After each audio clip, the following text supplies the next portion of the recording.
Welcome class 12th. Today we are going to discuss most important topic of probability based theorem. Based theorem क्या है? Conditional probability का modified form है. एक example के जरिए आप करेंगे तो आपको ज़्यादा बेहतर समझ में आएगा. जैसे आपकी एक्सरसाइज में क्वेश्चन नंबर 2 दिया है. यहाँ पर 2 बैग हैं. पहले बैग में 4 रेड एंड 4 ब्लैक बॉल हैं. दूसरे में 2 रेड एंड 6 ब्लैक बॉल हैं. आपसे पूछा क्या गया है कि रेड बॉल निकाला जाता है बैग में से और प्रोबेबिलिटी पता करनी है कि जो रेड बॉल निकल के आया that is from first bag. तो कुछ लैंग्वेज आपको यहाँ पर सबसे पहले लिखनी मिलती है. प्रोबेबिलिटी दैट, पहले तो आप बैग सेलेक्ट करेंगे, बॉल तो बाद में निकलेगी. Probability that first bag is selected PE1 1/2. Probability that second bag is selected PE2 1/2. अगर यहाँ पर 3 बैग्स होते हैं तो सबकी प्रोबेबिलिटी 1/3 1/3 आती है. यहाँ 2 है तो 1/2 1/2. अब क्लास 10th लेवल का जो आपका प्रोबेबिलिटी है उसमें पूछा जाए कि फर्स्ट बॉल से रेड बॉल के निकलने की प्रोबेबिलिटी क्या है.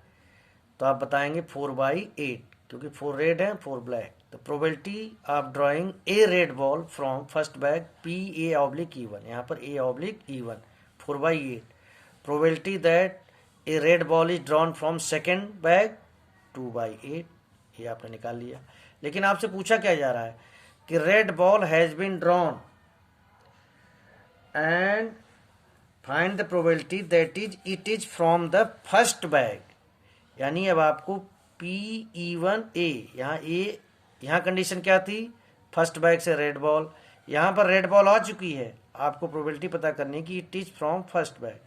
तो इसका जो होता है PE1 PA/E1, फार्मूला जो है बेस थ्योरम का PE1 PA/, जैसे number of favourable events upon total number of events.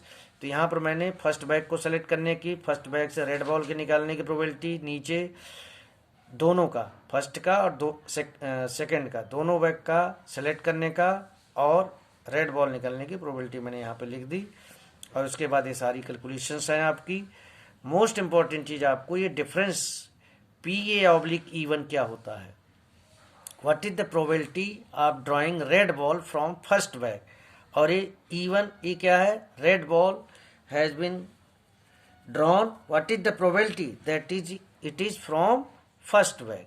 ये आपको ध्यान रखना है.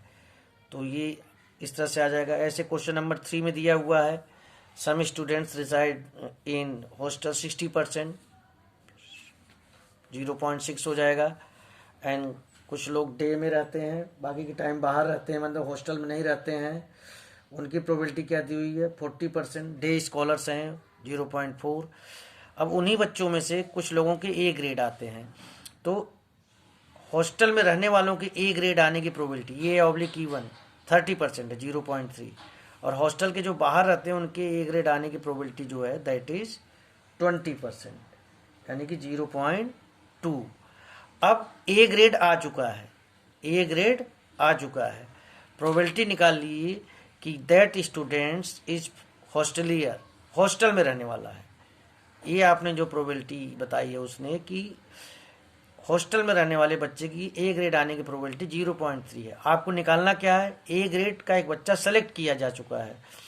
क्या प्रोबेबिलिटी है कि that student will be from hostel E1/A. तो जिसका पूछा जाए, मैं आपको पहले बताता हूँ E1 उसको न्यूमरेटर में, बाकी चीज़ों को डिनोमिनेटर में लिखने के बाद आप कैलकुलेशंस करेंगे. कैलकुलेशंस करने के बाद आपका ये आ गया 0.18/0.26. मैं यहाँ लिख देता हूँ 0.18/0.26. तो ये आपका आ जाएगा 18/26 is equal to 9/13. Question number 4 में भी ऐसे ही है, थोड़ा सा अलग है क्वेश्चन नंबर 4. इस पर थोड़ा सा ध्यान दीजिए. एक चीज़ आपको छिपा के रखी है कि मल्टीपल चॉइस क्वेश्चन है तो स्टूडेंट नोज द आंसर. इसकी प्रोबेबिलिटी क्या है 3/4 है और गेस करता है इसकी प्रोबेबिलिटी क्या है 1/4. तो PE1 3/4 हो गया, PE2 1/4. अब अगर स्टूडेंट नोज द आंसर, उसको जवाब पता है, तो what is the probability that he gives the correct answer. जब जानता है तो करेक्ट आंसर देने की प्रोबेबिलिटी 1 होगी. ये आपकी बुक में नहीं दी है, ये आपको खुद समझना होगा कि if any student knows the answer of any question then what is the probability that it will be correct. जब जानता ही है तो उसके सही होने की प्रोबेबिलिटी 100% सही होगा। PA/E1 ये चीज़ आपकी इस क्वेश्चन में नहीं दिया है, ये आपको समझना होगा। हाँ, गेस करता है तो उसके सही होने की प्रोबेबिलिटी दे रखी है एंड दैट इज 1/4। अब कह रहा है कि क्वेश्चन क्या है इसमें, what is the probability that student knows the answer given that he answered it correctly. Answer सही आ गया है, क्या प्रोबेबिलिटी है कि स्टूडेंट आंसर जानता है। यहाँ पर तो ये जो निकाला था आपने कि आंसर सही है और वो जानता है, अभी आंसर सही है और स्टूडेंट ने करेक्टली जवाब दिया है, तो आंसर सही होने का ये PE1A जिस चीज़ का उल्टा हो गया है। तो वही जैसे मैंने आपको बताया PE1 PA/E1 करके इस तरीके से आप निकालेंगे और आपकी कैलकुलेशन हो जाएगी और ये आपका आंसर हो जाएगा।